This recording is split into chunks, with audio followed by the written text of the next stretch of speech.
E aí, finalmente, no limiar das cavernas, né? André Luiz vai numa excursão que quem vai comandar é a irmã Cipriana, mas que só vai deixar o André Luiz ir mesmo, né? Porque foi uma solicitação, porque o Calderaro vai ficar com ele, e mesmo assim, André Luiz só pode ir até um certo ponto, dali para baixo, nem pensar.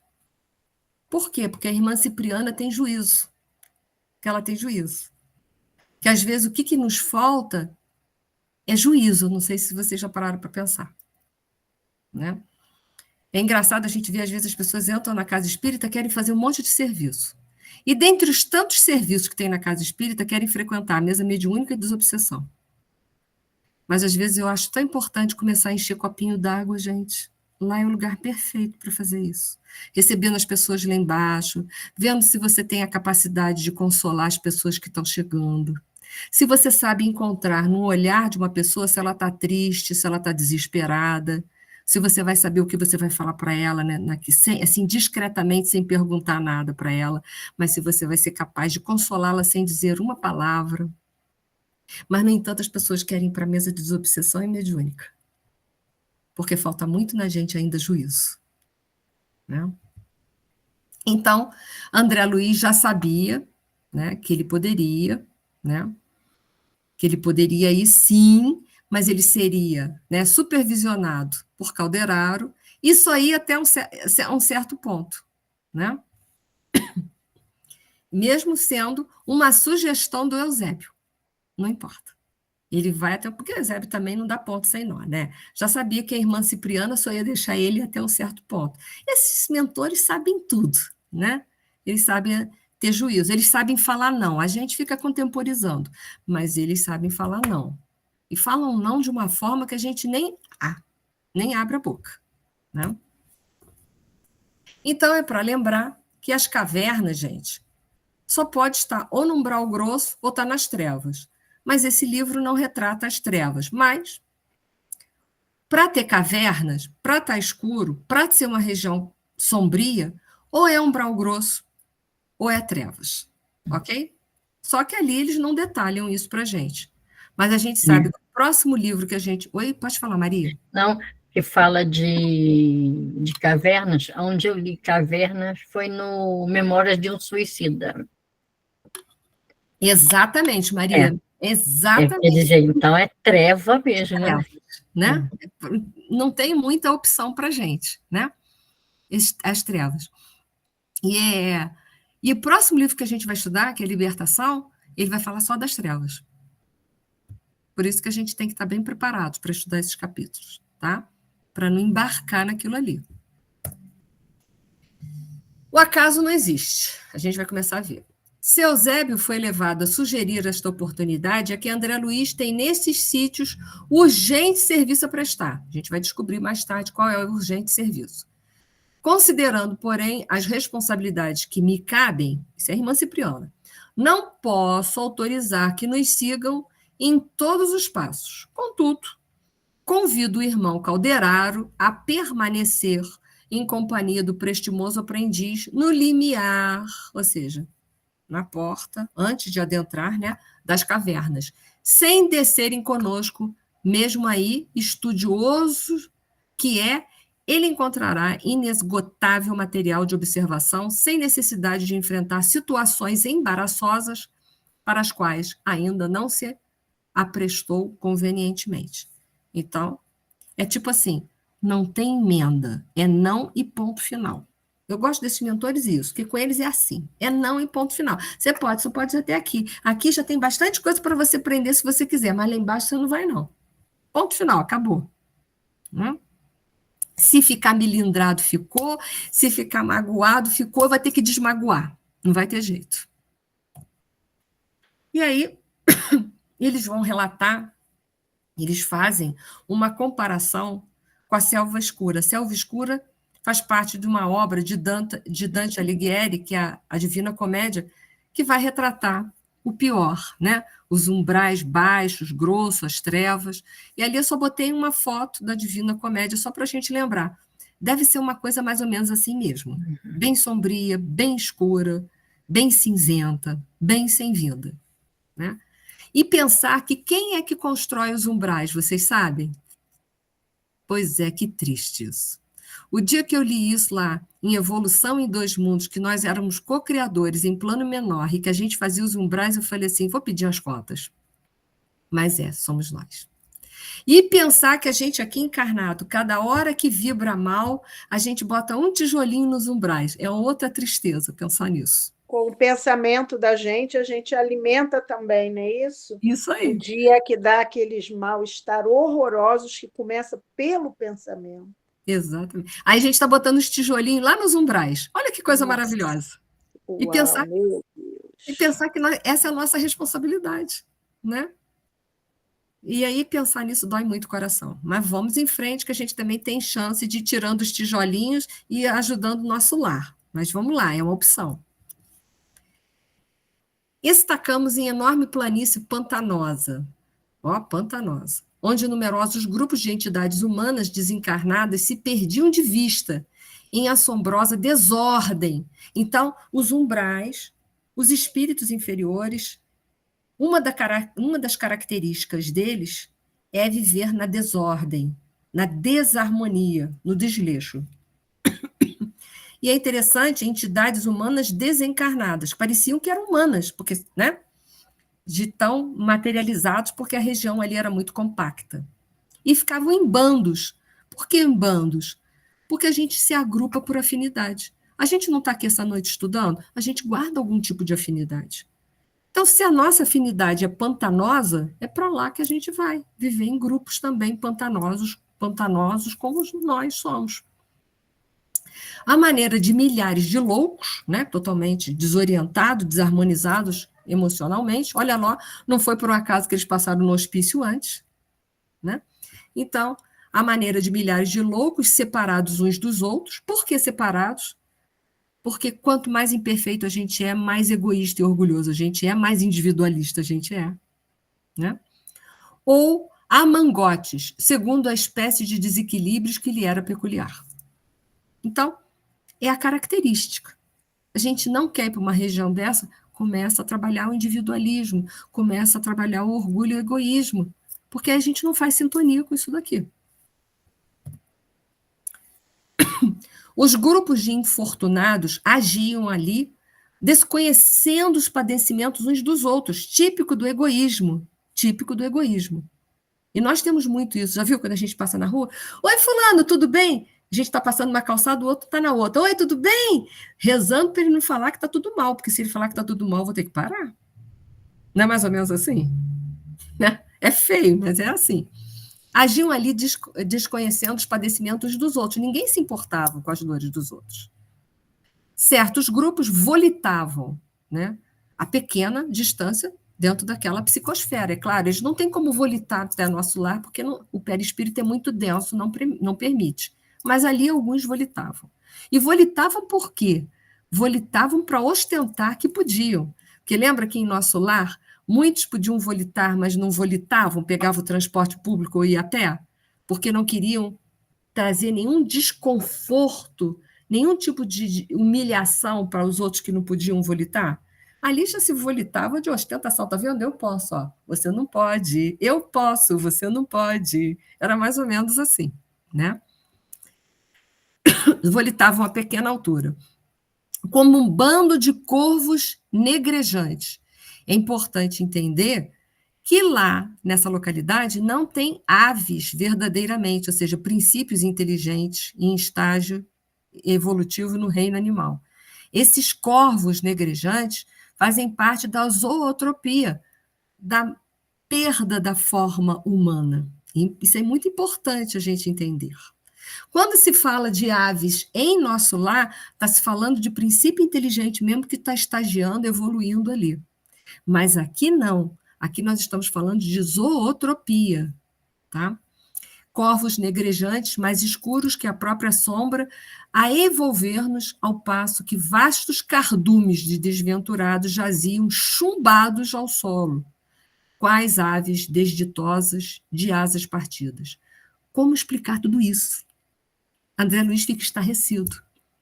E aí a gente deve perguntar a mesma coisa. Toda essa miséria vivida, toda essa tragédia ali descrita é em função da gente se negar a amar.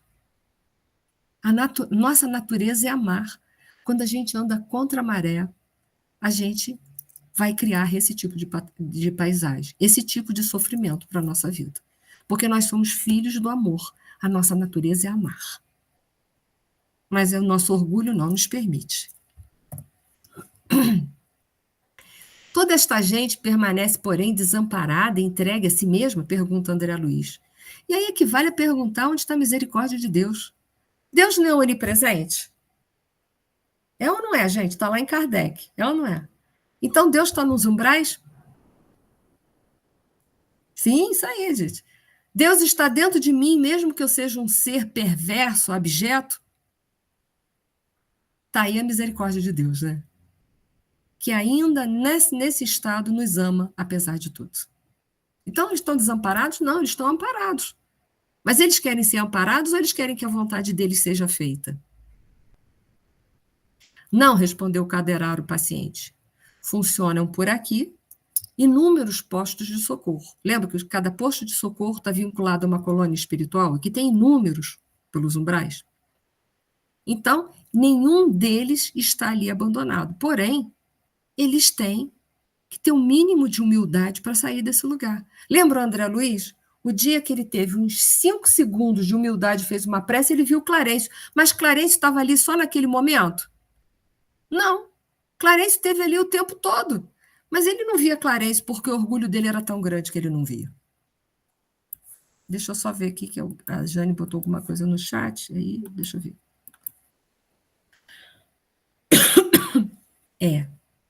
O princípio inteligente não está ali propriamente, não é ali o lugar dele, tá?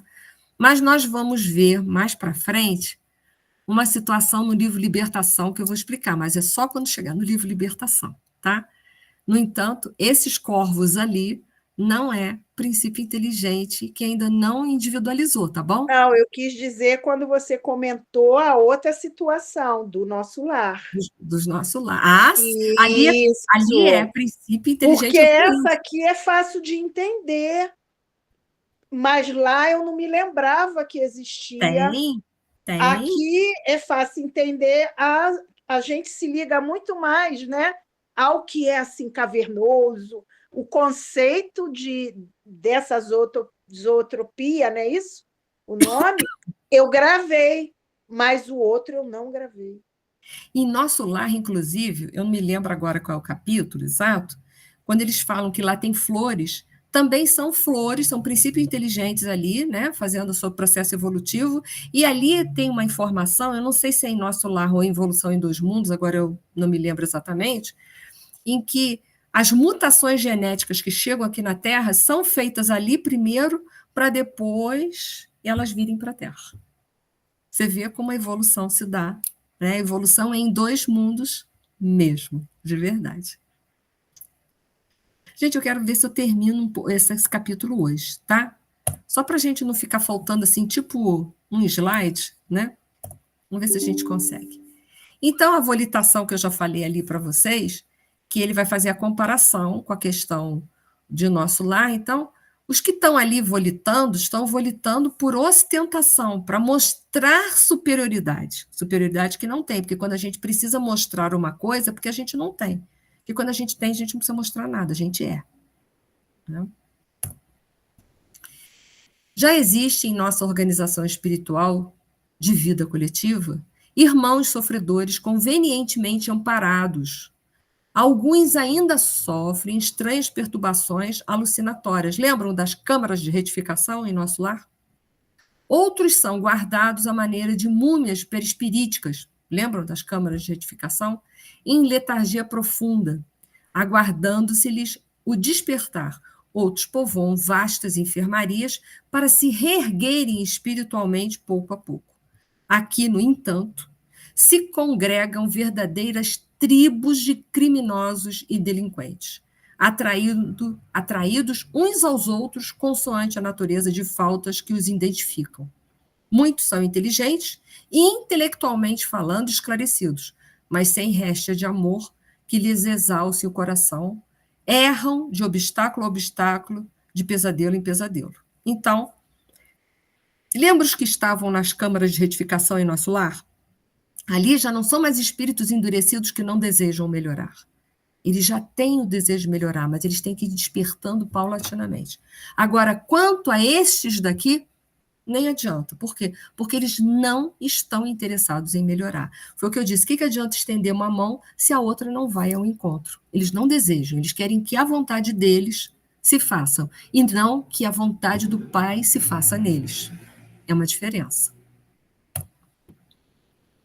Aqui os avarentos, olha a característica dos espíritos que andam por lá.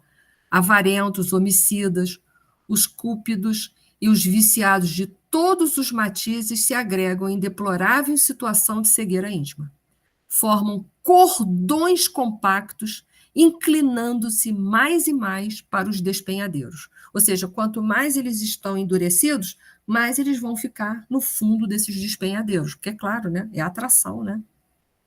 Cada qual possui romance horrível de angustiosos lances.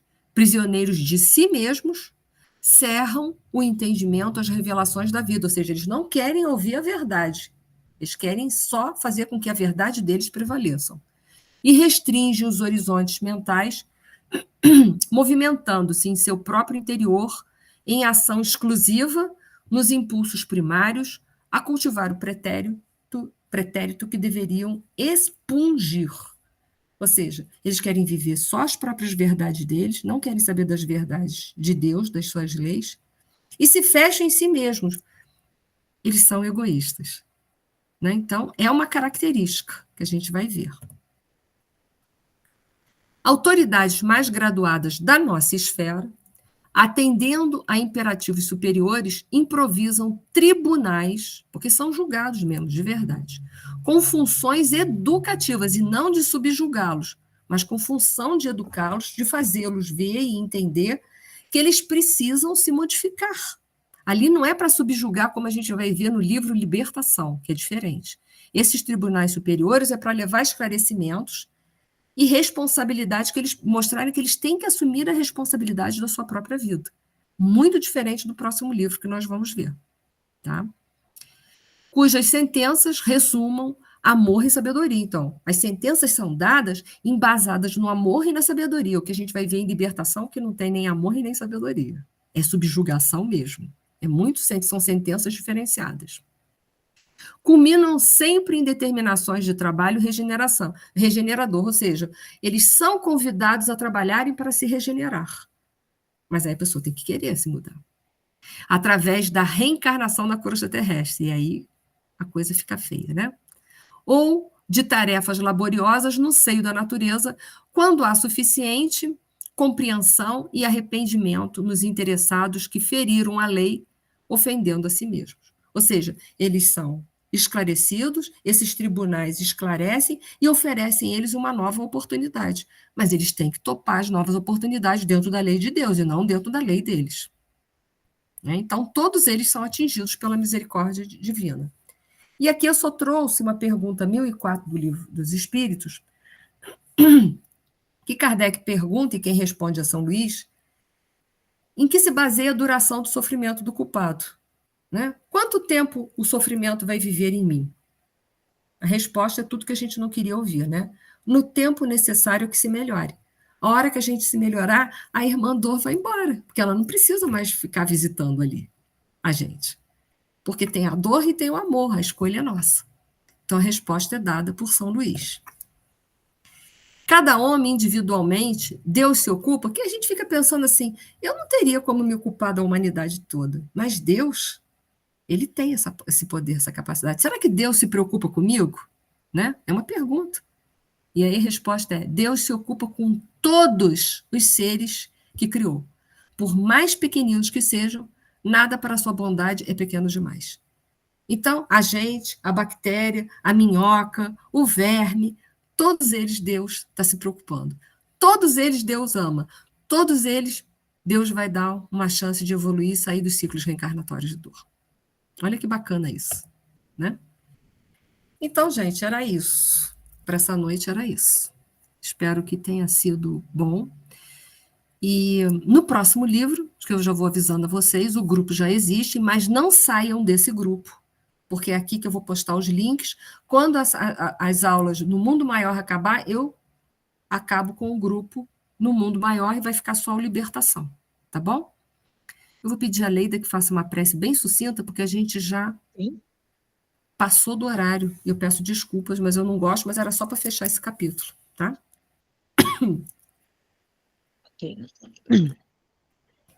Deus nosso Pai, Jesus, querido Mestre, e aos nossos amigos, nossos mentores da espiritualidade, agradecemos mais uma vez a oportunidade de estar aqui. Agradecemos, Senhor, pela proteção e amparo no dia de hoje, auxiliando-nos nas nossas realizações, conquistas, entendimentos e revisões das nossas atitudes, palavras e atos. Obrigado, mais uma vez, pela proteção e amparo que tem nos dado, conscientizando-nos do nosso melhor viver, que ampare a nossa família e que também, Senhor, ampare a todos os irmãos aqui presentes. Mais uma vez lhe agradecemos pela oportunidade da vida e que nos envolva de paz e harmonia, que assim seja. Que assim seja. Gente, obrigada a todos, que vocês fiquem com Deus, que vocês tenham uma excelente... Obrigado, gente.